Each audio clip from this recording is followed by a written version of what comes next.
નાનકા હાલ તો આમ બહાર કામ છે તારું. બોલો મોટભાઈ, શું કામ હતું મારું? હવે નાનકા આપણે બે ભાઈઓને નો છૂટકે છે ને નોખો થવું પડશે. હો કેમ મોટભાઈ?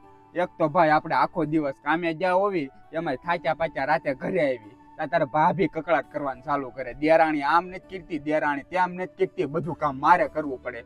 અને છેલ્લે પછી વાત અહીંયા આવીને ઝટકે કે હવે આપણે નોખા થઈ જાય.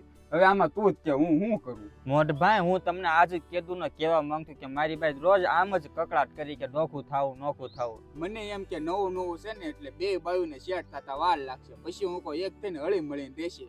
પણ આ તો ઢોર જેવું એકે સમજતું જ નથી. અને પાછું એક દિવસનું હોય તો સમજ્યા, પણ આ તો રોજનું થયું. એક તો આપણે આખો દિવસ કામે ગયા હોય ને થાચ્યા પાચ્યા ઘરે આવી તો રોજનો કકડાટ ચાલુ કરી દે, નોખું થવું. બાયોને એમ નહીં કે મારા પતિ કામેથી આવીને થાકી ગયા છે, હું ક્યાં એના સામે રોજ ને રોજ એક ને એક કકડાટ લઈને બેસી જાઉં. અને ભાઈ આપણે હાથ પેઢીમાં અત્યાર સુધીમાં કોઈ નોખો નથી થયું, બધા ભેગા જ રહેલા છે. જો આપણા પપ્પા ને એ બધા ભાઈઓ ભેગા રહેતા, પછી આપણા દાદા ને એ બધા ભાઈઓ ભેગા રહેતા, પછી આપણા દાદાના પપ્પા ને એ બધા ભાઈઓ ભેગા રહેતા. પણ આપણે બે ભાઈઓને છે ને નો છૂટકે નોખું થવું પડશે. કાંઈ વાંધો નહીં મોટભાઈ, બાયું ખુશ રહેતી હોય તો નોખા થઈ જાય, બીજું શું? એક તો ભાઈ પાકું થઈ ગયું, આ ભાઈઓના લીધે જ તે ભાઈઓ નોખા થાય. બાકી ભાઈઓને કોઈ દિવસ કોઈ વાંધો નથી હોતો.